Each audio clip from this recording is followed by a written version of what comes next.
Okay, so Nico, let me borrow you. Sorry, I don't want to. Let me see here. Point your feet diagonally right there. On your head. Feet that way. All right. So what I want to do is I want to align his chin with my armpit. All right.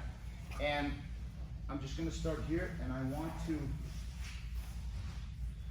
have about this part of the wrist at the base of his neck. I don't want this. This right here makes all the difference, right? As I align my armpit with his chin, I'm gonna be pulling his chin up and back with my armpit as I crawl down to the left, because it's gonna move his head this way here. And then I can bring my elbow back to pull his chin, and it's a lot of pressure. So as we're here, right, my right hand goes to his belt or to the pants on the hip. First, his hands will be kind of right there. I want to be here, and I want my head down, because when my head is up, I can't get enough pressure on my kind of squeeze. But when my head goes down, it's a lot of pressure because I'm flexing my bicep to eliminate the space. So now as I go this way here, I kind of tweak his neck a bit, and now I'm going here and I'm pushing away as I begin to slide down, and my elbow comes back as I begin to finish here. You have to find the proper angle, because this right here is very important to do here. As you move his head, you're squeezing and you're pushing away here, and you're bringing the elbow back, and he's tapping right here. All right? So what it basically is a head on looking backwards this way. The reason why you need to block that hip is because the counter, or him relieving the pressure, put your hip in. This is him walking his hip this way. So if my hand isn't blocking, I have to out move myself this way more than he compensates the movement backwards, so that I can torque his head. Because if I move his body this way, his head this way, he realigns the spine this way, and I keep moving it this way, and we go in a circle. So sometimes I'll be able to finish it if you just squeeze hard enough, but oftentimes you kind of lose it because they'll turn their head, because then you just see it going in a circle. Right? So what I want to go here is I want to align this here, and as you see my hand right here, and now my right hand grabs, let's say, his belt right here.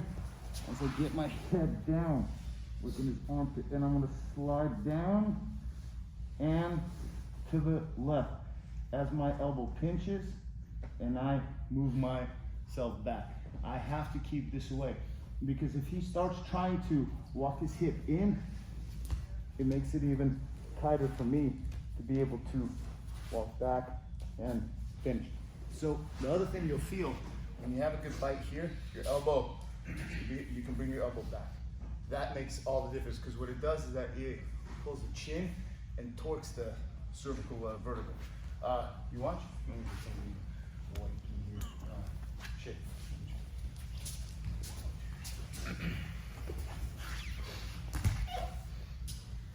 Here.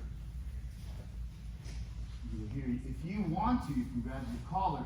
Oftentimes you just don't have a chance. So she's, I don't know, you're wearing a belt, not wearing a belt. Okay, he's wearing a belt here.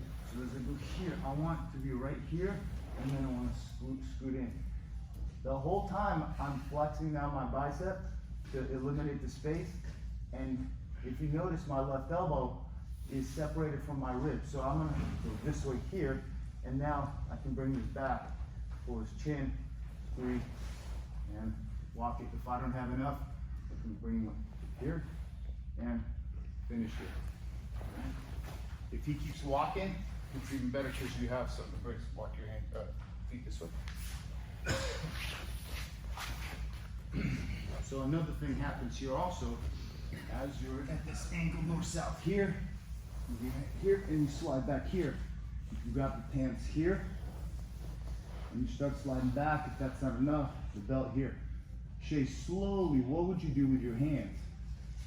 With your right hand? Yeah, yeah, perfect. So this hand now goes right here, and it turns into even worse. So then you get the Monson, right? Because if I'm here and I have this right here and I'm squeezing here, if he keeps walking his hips to the right and he keeps turning his head, and see how he opened up my elbow right here? This is not a good position for me to be in. And I need to switch it and I lose it. Does that make sense? Because he's gonna close his elbow, not necessarily by moving his elbow down, by moving his hip to the elbow. It's a lot more powerful. So when you're here at this angle north-south, okay, you scoop this here, and then you slide down this way, and then you start pushing away. So what happens is that here, I'm not really in danger of him opening up my elbow, just as you would if you're breaking the posture on the guard. But what he's not gonna do is, he's not gonna just leave that arm there. So as I'm walking this way, what'd you do with that right arm? Then my right hand goes right to my left. My right hand goes like this, literally like a guillotine. As I begin to pull my left hand with my right, and I'm just gonna squeeze and keep walking backwards, because now it's really super tight. And I keep pulling it up so that my hand is off the mat. So the second that his arm goes under, you're gonna go for this, and then you're gonna pull this up as you start crawling back. It's gonna feel like the head's gonna pop off. You feel it? Yes. All right. So one more time. Head this way.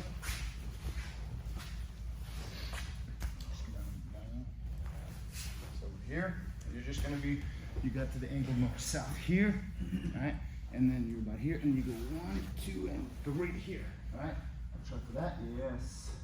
And then keep here, and then I'm gonna keep pulling it up and squeezing and pulling. Because here you can go down this way. Here, there's various ways of adjusting here, but the more I crawl down, the better it is. So go this way right here. And you touch the guard here. Up to my. So up.